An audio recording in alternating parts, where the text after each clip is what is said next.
Alejandro, ¿Estás bien, Brian? ¿todo bien y tú? Gracias Todo por estar bien. aquí. Igual, gracias por invitarme. No, súper agradecido. Súper honrado de estar con ustedes. Gracias. No, Ujú. yo conocí de ustedes, uno de tus Ajá. co-founders, tuvo una charla en Guayacán Ok. y ahí fue que conocí, ¿verdad? Lo que ustedes hacían. Ajá. A 100.000 pies de altura, cuéntanos qué hace Terrafirma. Terrafirma es una compañía de software que utiliza data satelital para pronosticar riesgos ambientales, particularmente erosión, inundación, deslizamiento de tierra, riesgos por viento y potencial de asolamiento desde el 1941 y lo proyectamos en el futuro. Parte de lo que nosotros nos dedicamos particularmente es a entenderlo a nivel de propiedad del ser humano. O sea, típicamente estos pronósticos toman lugar a nivel, o sea, igual, a 100.000 pies de altura, a la altura del huracán, va a afectar todo el país, va a afectar todo el municipio, pero no sabemos cómo va a afectar tu propiedad en particular. O tu comunidad, o tu calle, o lo que fuese. Entonces nosotros nos dedicamos a ese grado de precisión. Brutal. ¿Y cómo tú llegas ahí? ¿Qué tú estudiaste? ¿Tú te visualizabas haciendo esto?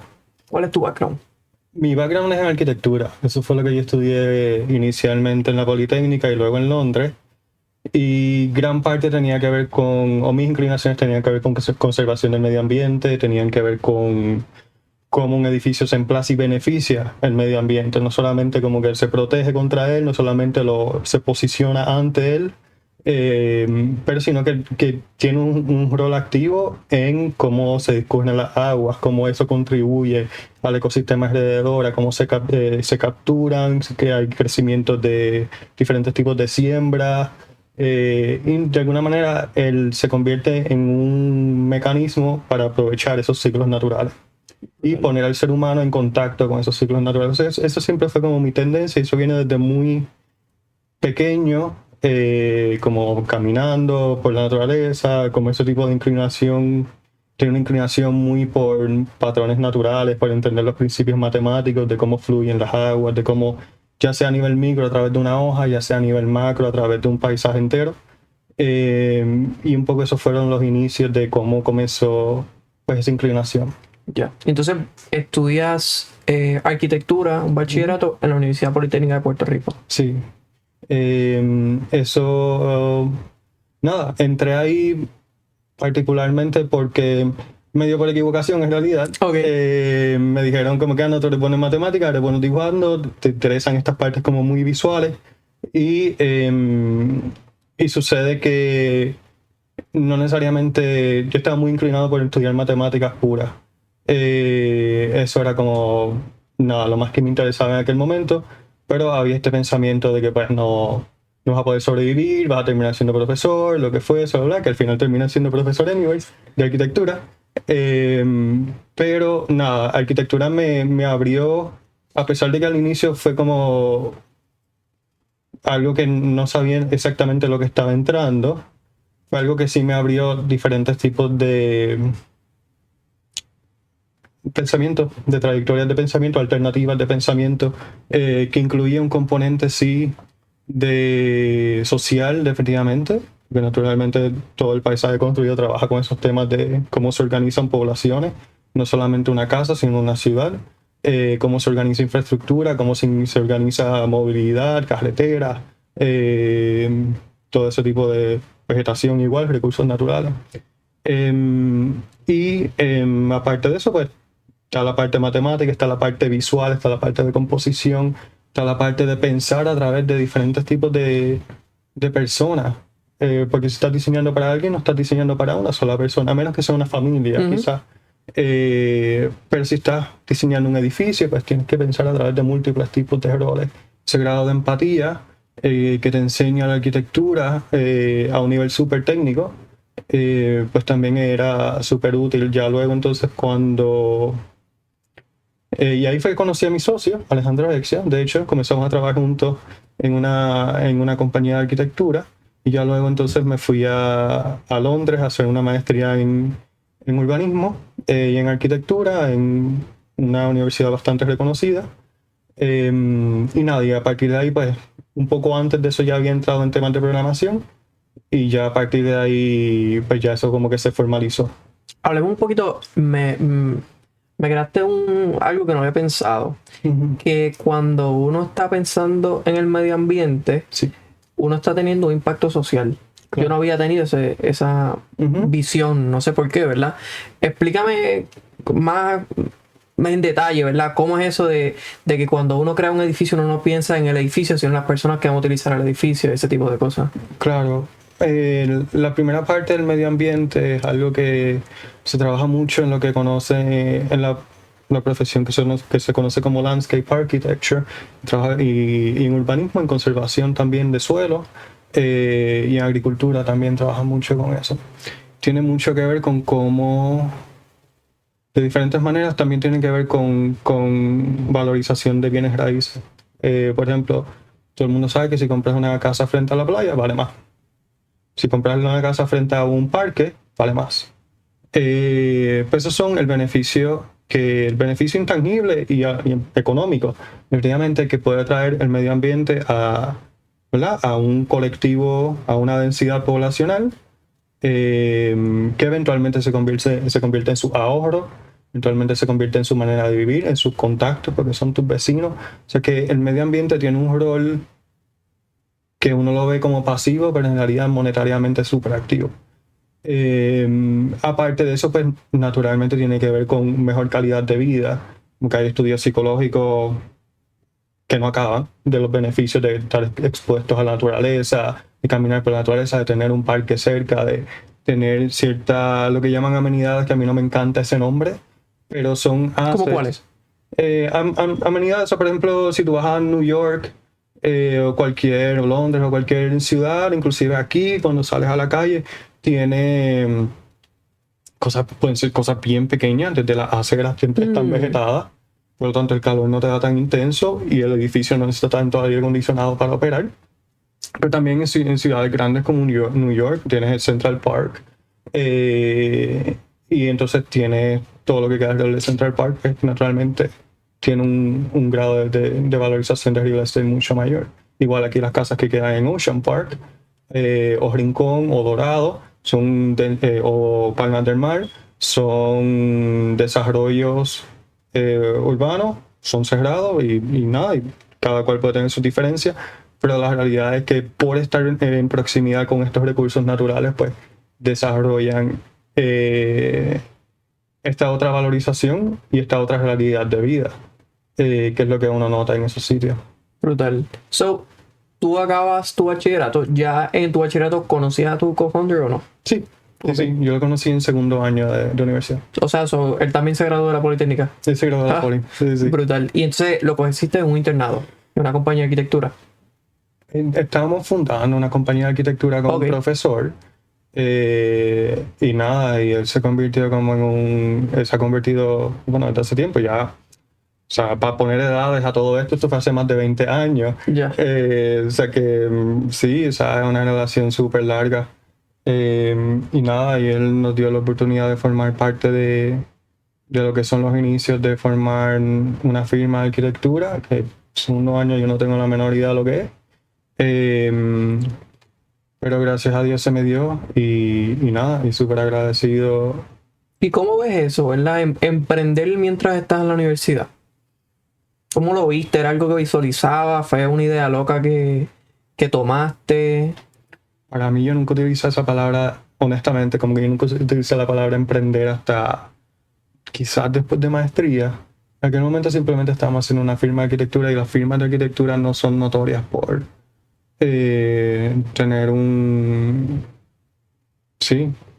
grado de empleomanía, particularmente en Puerto Rico, o sea, de generar todo un ambiente o de contribuir a un ambiente del ecosistema empresarial muy notorio.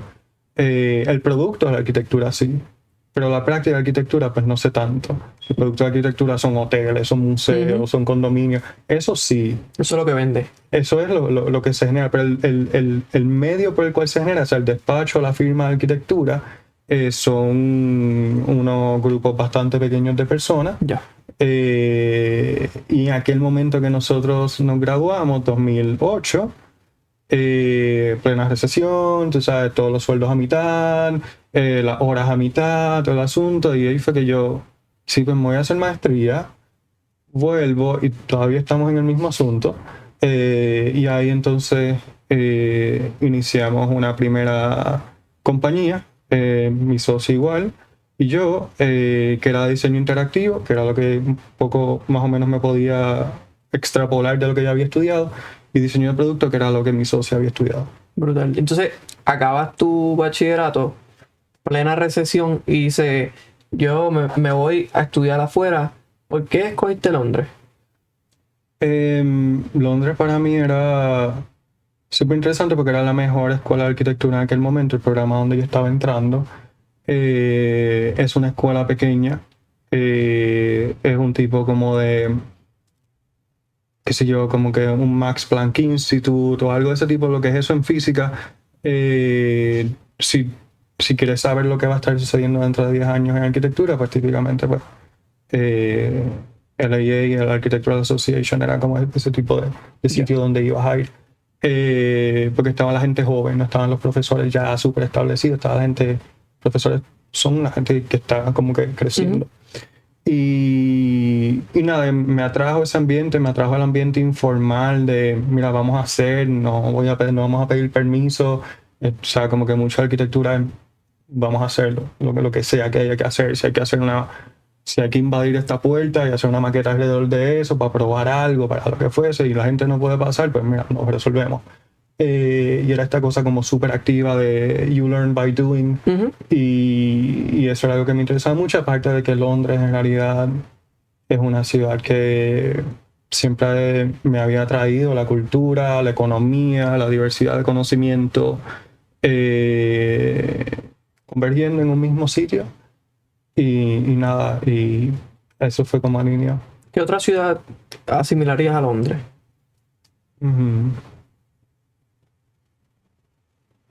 Honestamente no sabría, como naturalmente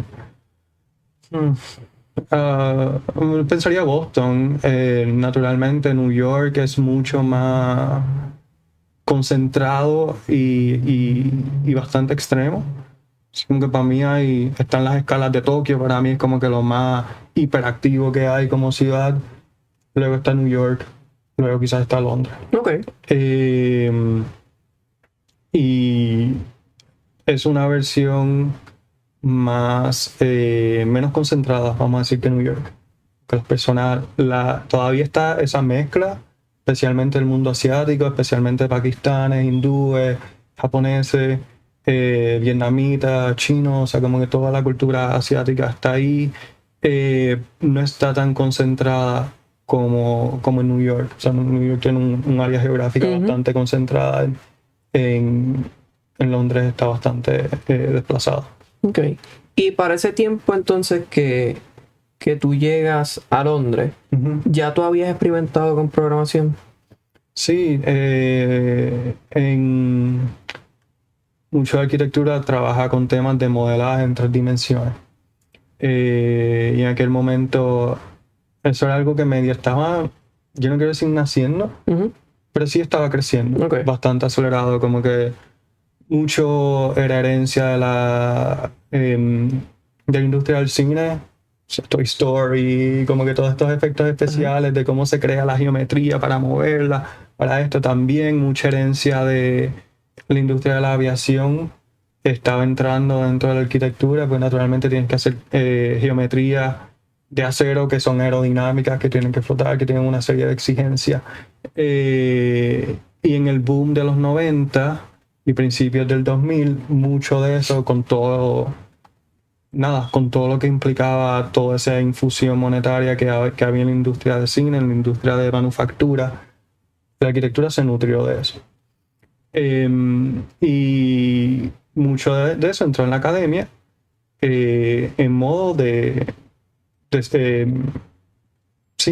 diseño tridimensional, que era como tú haces figuras complejas, que llamaban blob architecture en aquel momento, un poco antes de aquel momento. Y para crear eso, pues necesitas poco saber programar en 3 dimensiones. Y en aquel momento ya había entrado a programar en un programa tridimensional, de desarrollo tridimensional para películas, que se llamaba Maya, que todavía está ahí, todavía Autodesk lo tiene. Brutal. So ya desde la Politécnica tú sabes programar, llegas a Londres y también sabías programar allá. Londres fue bastante... Yo pensaba que sabía programar. Okay. Porque hay una diferencia cuando estás haciendo scripting a programar ya formalmente. Claro. O sea que ya al principio tú estás expuesto a scripting, estás utilizando un script para llamar los commands del programa. Esencialmente lo que estás haciendo. Haz un boolean de esto, qué sé yo, mezcla estas dos geometrías, haz lo que fuese, bla, bla, bla. Y eso no pasa nada y sabes la estructura, sabes la sintaxis. Perfecto. Y es un programa basado en C, un lenguaje de programación basado en C, o sea que tienes unos principios bastante buenos. Y cuando llegas a Londres, te están exigiendo un nivel de granularidad mucho más preciso, mucho más básico. O sea, tienes que crear todo desde la interfaz, un poco para controlar todo lo que hace y poder entrarle la información ya no filtrada a través del programa, sino que tú generas la información, tú controlas cómo se comporta y a partir de ahí pues puedes desarrollar ciudades con diferentes morfologías, cada edificio tiene su grado particular de adaptabilidad, no es igual todo, sino que cada cual, dependiendo de su densidad, dependiendo de qué le queda alrededor, cómo va el viento, cómo va todas estas cosas, pues cada uno pues tiene en teoría la capacidad de adaptarse. Había otros componentes de robótica, había otros componentes como que era algo como super eye-opening, que naturalmente no puedo entrar como que en toda la... sí, o sea, en toda la profundidad que quisiera, pero sí había una diversidad de temas de programación en Londres sucediendo, que eventualmente son lo que se desarrolló, tuvo un rol en ciudades inteligentes, en adaptabilidad climática, en todas estas cosas que necesitas. En teoría, una computadora, no lo vas a hacer a mano, para entender el input de información de algo que es masivamente diverso y masivamente amplio, como puede ser el alza del nivel del mar, como puede ser vientos huracanados, cómo se interactúa con el paisaje construido es diferenciado. Cada cual es diferente, cada punto en el paisaje es diferente. Y programar de eso era como súper interesante. Que se puede decir entonces que en el bachillerato era algo más 100.000 pies de altura y ya cuando vas a esta maestría pues es más, tienes que crear from scratch todo tú, no es el programa que ya lo haga todo, sino es tú tienes que ensuciarte las manos y eso lo ves porque era Europa, porque era una maestría o era porque ya eso era algo que tocaba, que era maestría, o sea, era algo nuevo para ese momento y el haber tú ido a esa universidad ¿era el momento o era que era el lugar? Yo creo que era algo que estaba sucediendo en las escuelas de arquitectura como más progresivas de alrededor del mundo y esa siendo una de ellas, pues tenía esa agenda. Interesante de ese programa es que cambian de agenda cada 3 años más o menos, a pesar de que los principios son más o menos iguales. Y en ese caso pues estaban trabajando con esos temas de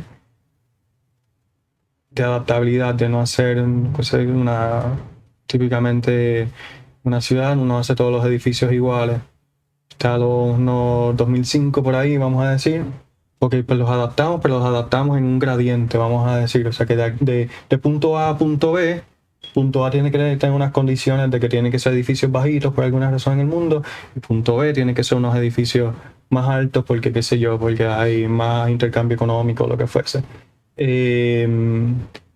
Ya cuando llegan a ese tercer tipo de pensamiento, vamos a llamarlo, trabajan más con cada uno que tenga la capacidad de reaccionar a su entorno y adaptarse.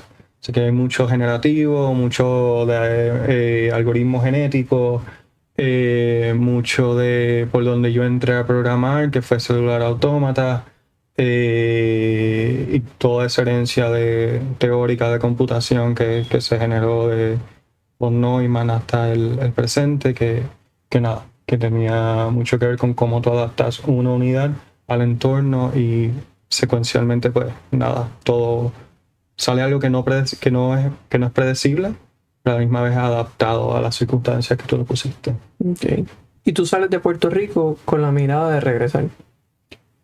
Yo no sabía, yo estaba indeciso. Yo ni siquiera lo había preguntado, genuinamente. Yo como que si tengo que regresar, regreso. En aquel momento, cuando me gradué, eran 2 años de maestría, año y 8 meses de maestría, y cuando regresé habían unos temas políticos de visa, que si no sabía que se iban a revocar o no se iban a revocar, y no sé cuánto, y bla, bla, bla. Yo no tengo la menor idea de lo que está pasando, porque yo no llevo metido en un cubo de la escuela de arquitectura, tú sabes, por 2 años, yo no tengo la menor idea de qué está pasando con el mundo. Y tenía un homesickness enorme. Y a la misma vez mi socio se estaba graduando de Milán y él estaba regresando. Y dije, bueno, pues nada, yo voy a volver, necesito estar con mi familia, como que necesito estar con gente que son mis hermanos. Y nada, que eso fue, esencialmente. Y esa firma de arquitectura que habías creado junto al profesor, tu co-founder, ¿qué sucedió? Cuando te fuiste, ¿se disolvió? No, todavía está activa. El principal siempre fue el profesor. Ok. O sea, nosotros simplemente entramos como estudiantes, bueno, segundo año al final del día, o sea, no era que yo... pero a la misma vez, nada, nos apartamos durante la maestría, nos apartamos durante un momento donde nosotros fundamos nuestra propia firma de diseño interactivo y diseño de producto. Y nada, somos amigos y todo, Brutal. pero no somos parte activa de la firma. Tú llegas de Inglaterra. Sí. ¿Cuál es tu plan? Mi plan es, en ese momento, mi plan eran dos. Comenzar la firma de esta diseño interactivo y diseño de producto. Fue nuestra primera introducción, vamos a decir, consciente al mundo de empresarismo. Y entrar a dar clases a la Escuela de Arquitectura de la Católica de Ponce, que en aquel momento se estaba fundando.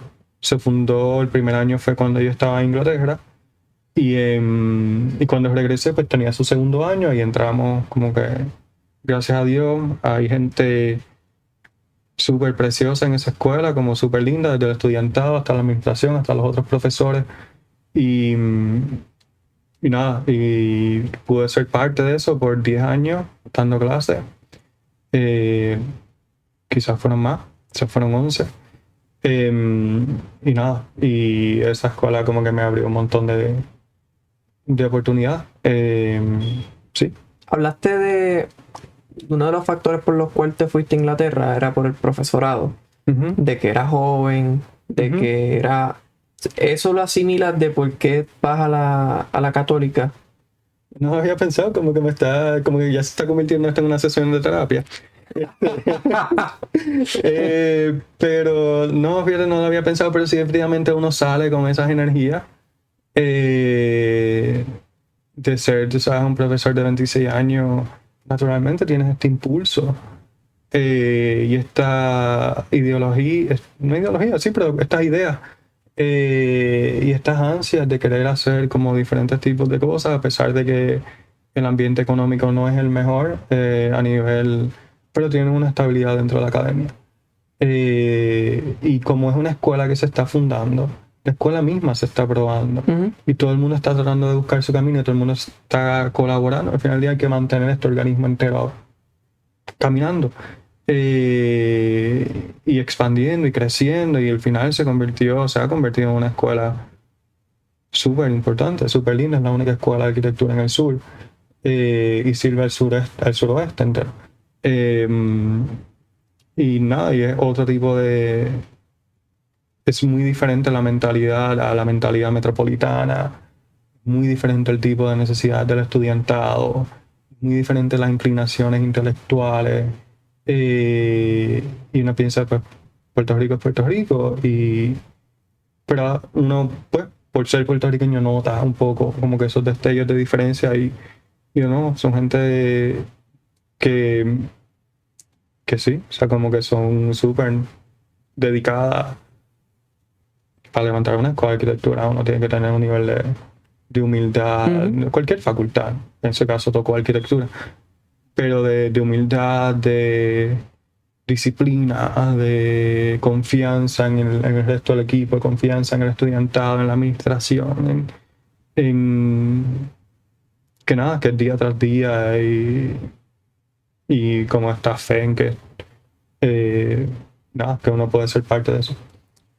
Noto que te gusta mucho la innovación, o sea, Sí. vas a Inglaterra porque era una escuela que innova, vas a la Pontificia porque era algo nuevo, o sea, que te gustan los retos, eres Sí. una de ese tipo de persona, ¿no?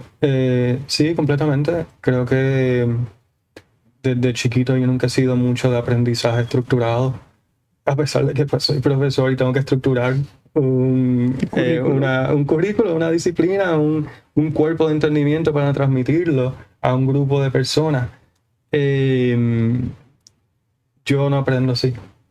Yo aprendo mucho de meterme, de estudiar, de si voy a programar, pues es contra la pared que me voy a dar. No es que voy a estar como que sentado en un salón de clase, como que aprendiendo. No, es que es contra la pared que me voy a dar. Y pues si hay llanto, y si hay pues, sangre, pues llanto y sangre. Y nada, y mucho de lo que he aprendido, y mucho de lo que se convirtió en la compañía y cualquier parte de la trayectoria intelectual o profesional que haya tenido, ha sido eso. Y esa transición entonces de empiezas como profesor en la Pontificia, Sí. ya vas visualizando este proyecto que quieres crear que se llama Terrafirma. Sí. El proyecto sucede. Yo había, como cualquier académico, yo había comenzado como a tirar papers a conferencias. Es típico de cualquier académico.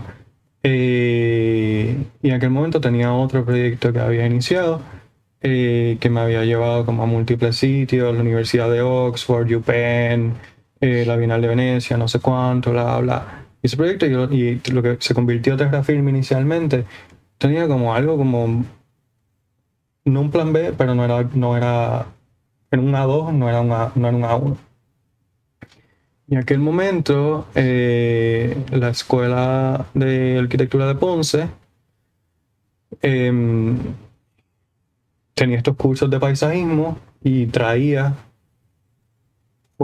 en aquel momento a los directores de USDA, que en aquel momento era NRCS, Natural Resources Conservation Service, que eventualmente se convirtió en un departamento dentro de USDA, que trabajan con todos los temas de conservación de medio ambiente, conservación de suelo y agua.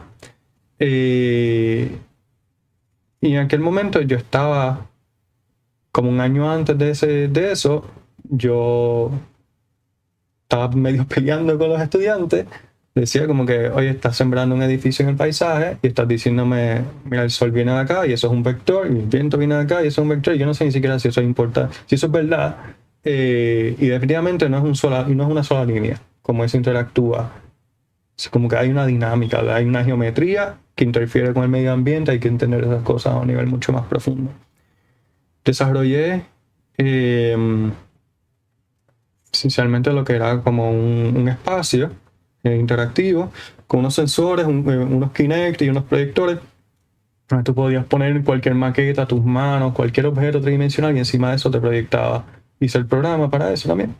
Te proyectaba los vientos, cómo fluían alrededor de eso. O sea que prendías la computadora, el Kinect se prendía automáticamente y automáticamente metías lo que tú quisieras y cambiabas los sliders y nada. Y era esta manera muy visual de entender cómo los inputs de fluidos podían interactuar, o de sol, podían interactuar con la geometría propuesta. Eso lo vieron los directores de USDA y dijeron como que mira, pues somete este grant, no sé cuánto, bla, bla, bla. Y yo como que yo nunca he sometido un grant. Y nada, y formé un partnership con la directora de paisajismo, no un partnership formal, sino para el grant. Y nada, y nos dieron el grant, gracias a Dios, y eso fue el inicio nos dieron el grant justo entre Irma y María, esas 2 semanas. Y naturalmente, era originalmente solamente para Utuado y Adjunta, el primer scope de eso. Cuando pasa María, estamos 3 meses y luego nos reunimos con ellos porque naturalmente perdimos 3 meses porque no hay ni luz ni agua. Pues nada, decidimos expandirlo al resto de Puerto Rico y eso fue lo que se convirtió en lo que hoy día Terra Firma, el inicio de eso. ¿Y es tu co-founder y esa profesora o ella fue solamente para someter? No, en ese momento yo estaba solo. Okay. El grant lo sometimos esta profesora y yo. En aquel momento no había compañía, era un proyecto académico, esencialmente era un proyecto de research. Y quien se iba a convertir en mi socio, pues estaba en Chicago. O sea que no, él entró mucho después. Okay. ¿Y cómo ese proceso, verdad, de trabajar en base a un grant? ¿Puedes hablar un poquito de eso, de empezar una idea de negocio fondeada por un grant? Para mí es súper interesante porque si saben estructurar un proyecto de investigación o si saben estructurar una propuesta económica para unos milestones en específico, yo recomiendo comenzar por grants. Vengo biased porque fue como yo crecí y como hemos crecido en realidad. Particularmente porque te expone a toda el área técnica que necesitas, te expone a las necesidades del mercado. Mucho de lo que nosotros entendemos de conservación y de riesgos ambientales fue porque estábamos con los directores de USDA. Y ellos nos están diciendo, no, porque hoy estaba en tal finca y el agricultor estaba literalmente llorando porque perdió 3 metros o sea, el suelo se deslizó y perdió 3 metros, un área de 3 metros lineales de la colindancia porque se deslizó fuera de la colindancia de su siembra de tomate. Y él estaba llorando. Y yo en mi mente pensando, pero no suena tanto. No, pero que esos son tantos en pérdida anuales. Ese suelo fértil que él perdió.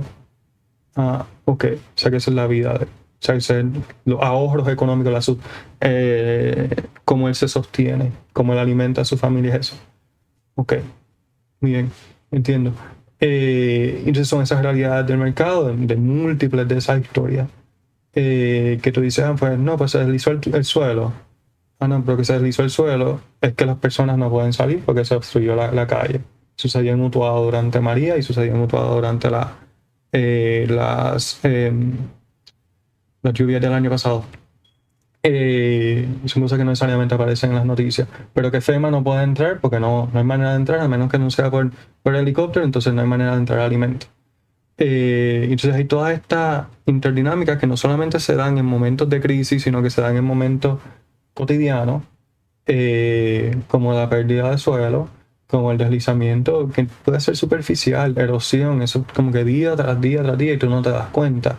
Es algo que sucede en una escala de tiempo que no es humana, que es geológica, se sucede a través de décadas o de múltiples décadas. Entonces, día a día no te vas a dar cuenta. Pero al cabo de una década, pues te vas a dar cuenta que el suelo no es fértil.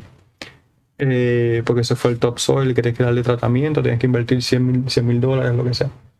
Y nada, y ese tipo de entendimiento fue algo que, por haber entrado por medio de un grant que te da funding, que organizas tu equipo, que tienes gente de primer orden en tu equipo que son académicos, pero tienen el expertise técnico, pues nada, pues te expones a todo eso y esencialmente tienes como un launching pad de bastante dinero que nada, que te da para comenzar. Entonces tú tienes un grant, ¿verdad? Y tú tienes dos formas, ¿verdad? Digo tú, cualquier persona que solicite un grant, tiene la oportunidad de seguir viviendo de grants. O tiene la oportunidad de verdaderamente lanzar el negocio y lanzar un producto que tenga ventas. ¿Cómo ves esa diferencia?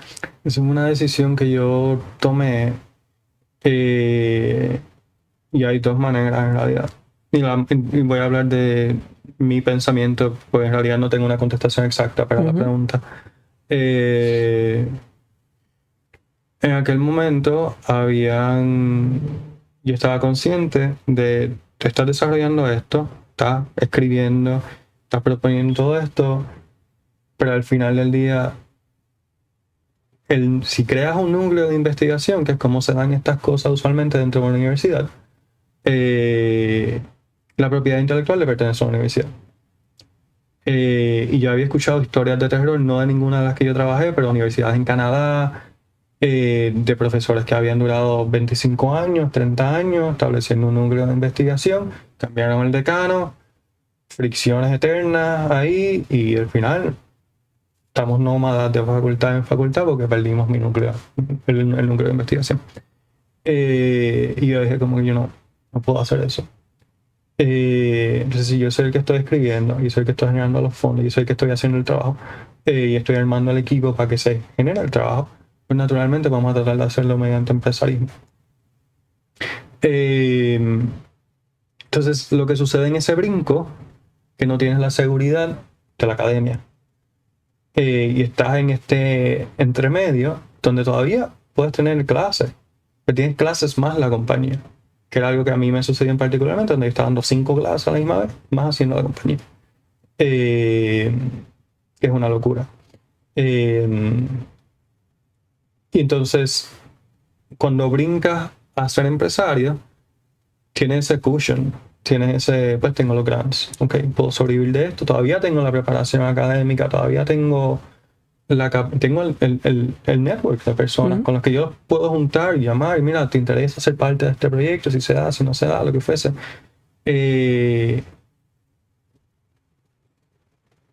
Y te da ese cushion, pero que es un cushion que no tiene la gente que comienza directamente a empresarismo. Pero nada, pero sí eventualmente se convierte en un poco la mezcla de la transición de grants, no es la mezcla de la transición de grants a dinero ya de cliente. ¿Cuán importante para ti fue o es, ¿verdad? Que tú fueras o estuvieras ahí implementando el producto, creándolo, y tú también siendo la persona que escribe el grant, el paper? Yo creo que te aclara un montón de cosas y hay diferentes tipos de grants, que era algo que también quería aclarar. Está el grant puramente científico y está el científico con comercialización. Y entonces el científico con comercialización, tienes que ponerte ambos sombreros porque tiene que ser el técnico y tiene que ser el de mercadeo, al final del día cómo vamos a obtener el product market fit. Esa es la meta al final. Por lo menos la meta inicial. Antes de escalar.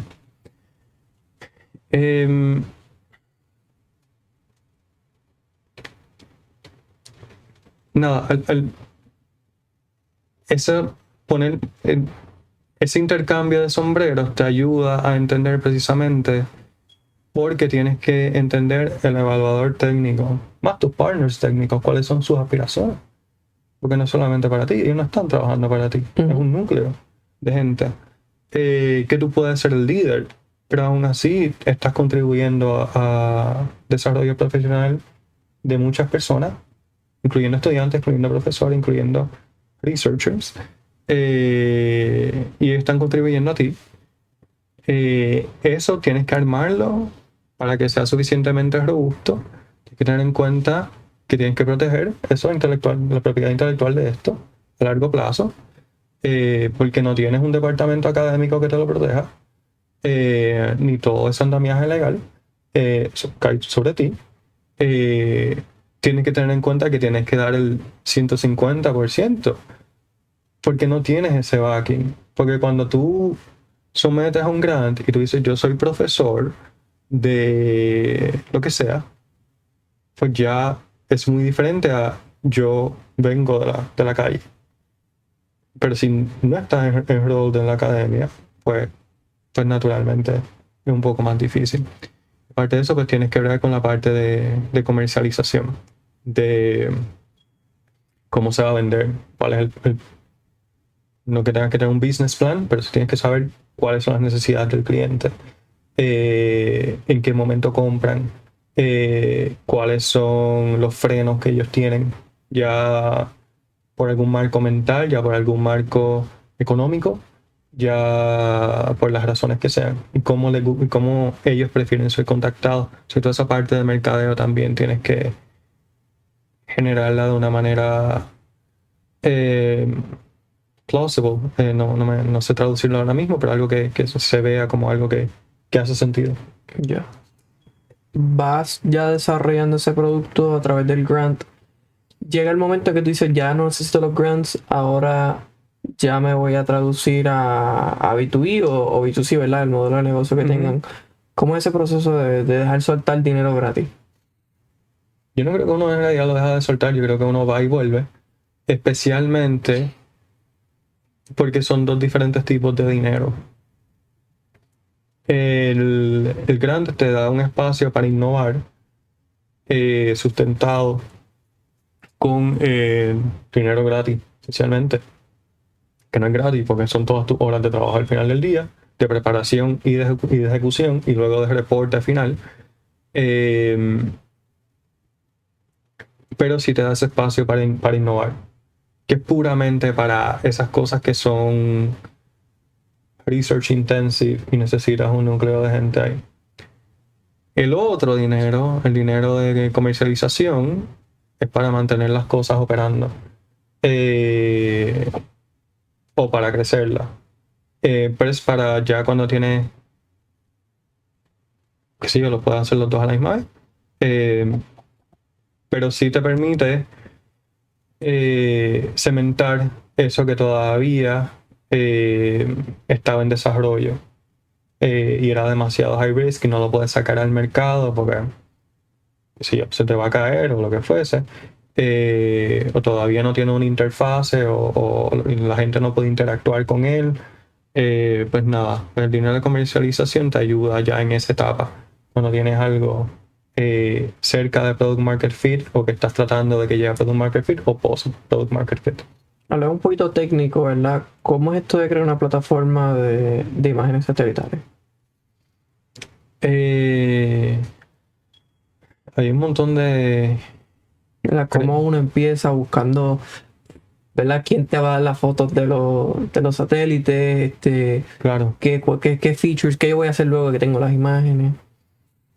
No, particularmente hay fuentes de NASA, del US Geological Survey, de NOAA, que documentan eso, el planeta entero, a cada cierto intervalo de tiempo, y cada agencia es diferente en sus intervalos de tiempo, a pesar de que todo típicamente tú lo puedes encontrar dentro de NASA. Se me olvida el nombre del website. Sí, se me olvidó el nombre del website. Pero no. NASA tiene un repositorio para eso, donde entran todas esas imágenes que eran típicamente bien difíciles de encontrar. Y ahora pues lo hicieron un poquito más friendly en el último año para acá. Pero en aquel momento era esta cosa de... Estaba lo que llaman el LiDAR. El LiDAR es la geometría tridimensional, el Digital Elevation Model, el file, el tipo de file, de todo Puerto Rico, particularmente después de María. Y eso te da toda la topografía de Puerto Rico a cada 3 metros o a cada metro, dependiendo de dónde la busques. Eso viene en unos tamaños bien grandes. Eso tú lo tienes que, para propósitos de hacer un servicio que le supla esto a la computadora de una persona, que pueda tener Windows 95, igual que pueda tener, tú sabes, algo más reciente. Pues nada, tienes que hacerlo en tiles, como funciona Google Earth. Cuando vas a zoom in, tienes otro set de imágenes diferentes a cuando vas a zoom out. Nada, entonces hay que hacer el tiling de toda esta plataforma, de toda esta base de datos. Hay que crear los scripts para procesar todo eso, para sacar lo que llaman las cotas, sacar los pendientes del suelo, sacar la cubierta. Son las imágenes satelitales visuales, que es lo que uno ve en Google Earth. Es diferente a la tridimensional. Y uno combina ambos con los tipos de suelo. Y con eso pues uno puede tener un inicio de lo que es los ingredientes para modelar físicamente cualquier riesgo ambiental. Entonces todo eso, como llega a un repositorio, a un bucket esencialmente, cómo se estructura y cómo es útil, pues nada, es gran parte de esos inicios de coger data federal que puede estar en otro formato, que puede estar en diferentes formatos, puede tener diferentes tipos de integridad, diferentes tipos de resoluciones, y a la misma vez pues hacerlo algo uniforme o con integridad para poder ser procesado. ¿Y cómo es ese primer proceso, verdad? Hablaste de que tu research era primeramente en Utuado. Sí. So, tú primero cogiste la data de Utuado, la data satelital, luego la tridimensional, y la procesaste. ¿Era algo automatizado? ¿Era algo manual? ¿Cómo fue ese primer MVP? Era con Casa Pueblo en Adjunta, y luego entonces parte de Utuado. Al final eso duró como 5 meses, incluyendo María, pues luego decidimos expandirlo. Pero la prueba del proof of concept se hizo en los 3 bosques principales de Casa Pueblo, y en todo el municipio de Adjuntas particularmente. Eso fue como que la prueba de concepto. Eso conlleva, en aquel momento había un Digital Elevation Model, una topografía tridimensional de todo Puerto Rico a resolución de 3 metros. De cada 3 metros de todo Puerto Rico te da la altura de la topografía, sin árboles, sin nada. Es precioso porque no tiene ese grado de ruido, ese grado de obstrucción, no hay carros, no hay gente, no hay nada. Y eso, por ser ese grado de limpieza en la información, pues te permite segmentarlo, porque no hay computadora, especialmente en aquel momento. No, yo no tenía acceso al cloud a ese nivel, de decir, mira, voy a alquilar una instancia no sé cuánto, bla, bla, para procesar todo esto. O sea que esto hay que hacerlo en recuadro de 300 metros por 300 metros, proceso el próximo, proceso el próximo, proceso el próximo, y así un poco como, esa es la manera de, por cada, queremos saber cómo corren las aguas, pues recuadros, recuadros, recuadros, recuadros. Ok, pues así eso, tengo el paisaje entero, próximo, cómo corre el sol, pues igual. Ok. So, eso, ¿verdad? No estoy familiarizado. Eso se guarda en una base de datos. ¿Qué tipo de base de datos utilizan, verdad? Porque creo que he escuchado que hay bases de datos que se especializan en ese tipo de cosas. Hay múltiples. Eso en realidad el formato más básico es un TIFF. Y creo que la gran mayoría de gente está relacionada con un TIFF. So, la diferencia de un TIFF a una imagen, a un JPEG o lo que sea, que un TIFF tiene los puntos decimales. Se tiene otro grado de precisión. So, la diferencia entre un TIFF para imagen y un TIFF para estudio científico, que puede ser del suelo, como puede ser de la atmósfera, como pueden ser densidades de nubes, como pueden ser, típicamente hay otros formatos, pero el más fácil de trabajar es TIFF. La diferencia es que no se limitan de 0 a 255, como cualquier imagen, se van del número que sea. O sea que tú los grabas como cualquier imagen al final del día y tú creas tu propia estructura de datos. Eso, o sea que si yo tengo una imagen, vamos a decirle del centro de Bayamón, a cada 3 metros cuadrados, ese píxel me está dando la altura exacta sobre el nivel del mar. O sea que esto está a 3 metros, 30 metros, lo que sea, 35 metros por encima del nivel del mar. Próximo píxel me está dando lo mismo, pero ¿verdad? La altura en ese punto en particular. Y todo eso viene en lo que llaman georreferenciado. Lo que dice es que tienen las coordenadas particulares, latitud y longitud, de dónde cae esa imagen exactamente. Eso tú lo puedes tener en cualquier folder, esencialmente, en el cloud, en donde sea, pero lo ves a través de programas que se conocen en la industria de GIS, Geospatial Modeling, Geographic Information Systems. Que ahí está ArcGIS y está QGIS, que son los principales. Y entonces ahí es donde tú o los puedes organizar, los puedes ver y nada, y es como usualmente uno trabaja con esos temas. Entonces, estas fotos satelitales que nos da USDA y todo esto, Ajá. hablas que están sin, o sea, no tienen árboles, no tienen carros, están Ajá. limpias, ¿verdad? Exacto. Esto cambia, o sea, por ejemplo, si tú estás mirando un lugar donde están haciendo una excavación, Claro. o sea, estos son fotos que cambian, hablas que en cierta cantidad de tiempo ellos las actualizan. So, actualmente, ¿cómo tú te enteras que hubo ese cambio o es que tú haces un cambio, obtienes toda la data nueva, la procesas y la desplegas en tu plataforma? ¿Cómo funciona eso? Ellos, ahora mismo, el estándar de cómo estas agencias federales llevan a cabo eso no tiene no es periódico, o sea, no tiene un intervalo de tiempo exacto. Ellos, dependiendo del sitio, si hay una catástrofe, si no hay un interés en particular de conservación, si hay poblaciones en riesgo por X o Y razón, ellos van directamente, ponen sus satélites en sitio y escanean esa área. Así que uno constantemente tiene que estar buscando, en diferentes fuentes, viendo si sale de NOAA, si sale de NASA, si sale de USGS, de dónde es que salen. Los europeos tienen sus propios estándares.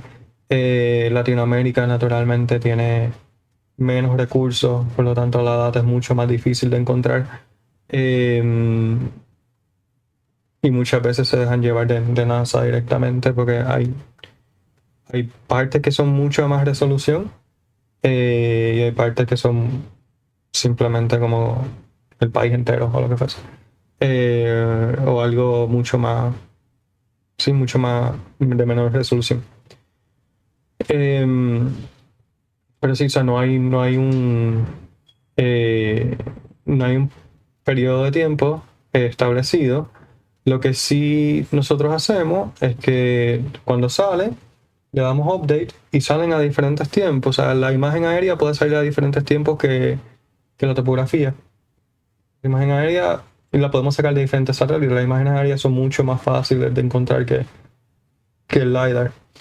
Y entonces lo que hacemos es, con algún training de Machine Learning, si hubo una excavación y no tenemos el LiDAR, pero sí tenemos la imagen aérea, pues podemos decir, ok, esto era lo que había antes, esto es lo que hay ahora, puedes extrapolarme esa diferencia en alturas de terreno, y si la hay, bien, y si no, pues nada, pues hopefully todavía es útil, a pesar de que no es útil quizás en ese momento en particular, o en ese punto en particular en el paisaje. Y esa imagen, ¿verdad? Satelital, Sí. ¿es la misma que la tridimensional o se obtienen de diferentes lugares? Se pueden obtener de diferentes lugares. Típicamente las mejores imágenes aéreas vienen de sector privado. Microsoft, Google, Mapbox tienen muy buenas. Y ellas vienen mediante API. Y tienes que darle entonces el crédito de que naturalmente, bueno, a todas hay que darle el crédito, ¿verdad? Pero esa entonces tienes que pagar por el API. Si no, pues tienen las de NASA que son de menor resolución que igual las puedes usar. Okay. Y las tridimensionales entonces, ¿cómo tú haces esa combinación entre menos por coordenadas, no? Es por coordenadas. Okay. Sí, o sea, ellas caen automáticamente una encima de la otra después de que haces el tiling. Para eso es el tiling. Porque bueno, eso sería como súper técnico, pero vamos a decir, yo tengo una imagen que es una región de, qué sé yo, sé que comienzan en una parte y las próximas, qué sé yo, están levemente desfasadas, pero no encajan directamente. Si yo tengo que coger todas las que son de un layer, combinarlas, Entonces de eso entonces se saca cómo cuadra una encima de la otra. Entonces esa es la parte del tiling, es convertirla en un registro, en una retícula donde todas caen exactamente una encima de la otra. Claro, pues puede ser que a veces no machen y hay que hacer entonces algo más manual. Esa es la cosa cuando son 10, 100, tú lo puedes hacer manual, pero en este caso son 93.000 para Puerto Rico solamente. Si ya 93.000 no lo puedes hacer manual. Entonces en ese caso pues si tienes que escribir el programa para que todas estas imágenes las combine y las recorte y las empalme y ponga las coordenadas que son.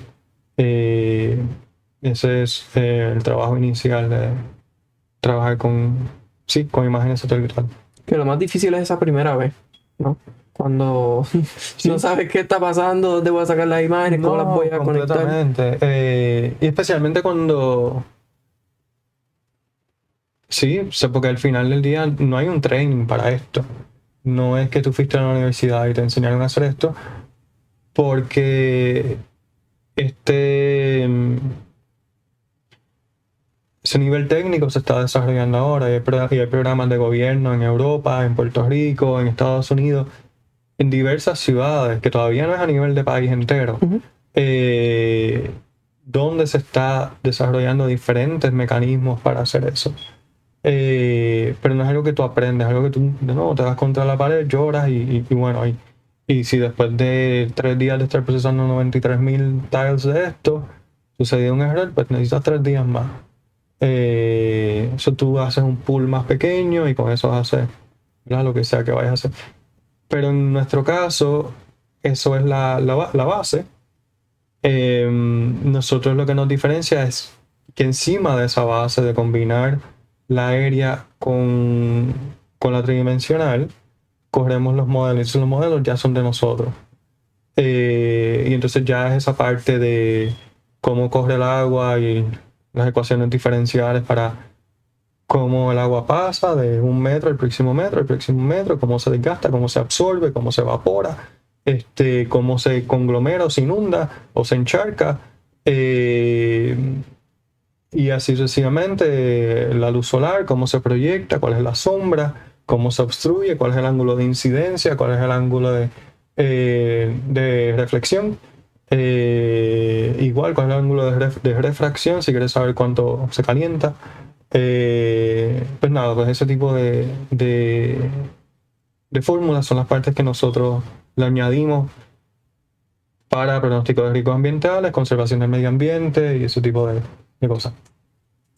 Ahí quería llegar, ¿no? Sí. O sea, de que tienen la imagen tridimensional, la mezcla con la satelital, pero ustedes van a ir aún más allá. Claro. Y entonces crean sus propios modelos. Exacto. De lluvia, sol. Son lluvia, sol, viento, deslizamiento de tierra, erosión, particularmente son los principales. Hay otros que son mucho más básicos, que es la inclinación del suelo en grado. Hay hacia dónde mira cada cara del territorio, si mira al norte, sur, lo que fuese. Las cotas del terreno para agrimensores, para cualquier construcción que se vaya a hacer.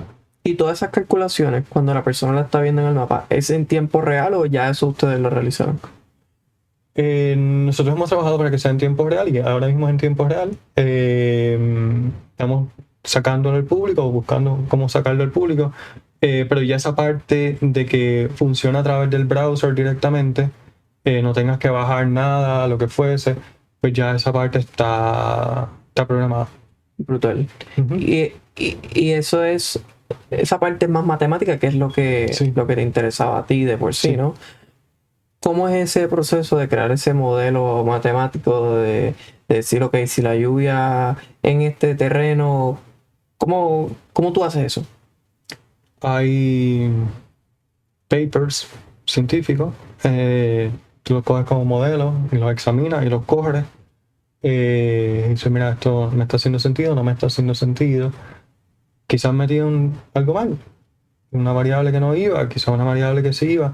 Sin mucho de trial and error en el asunto, y al final del día siempre está la pregunta de cuán exacto es.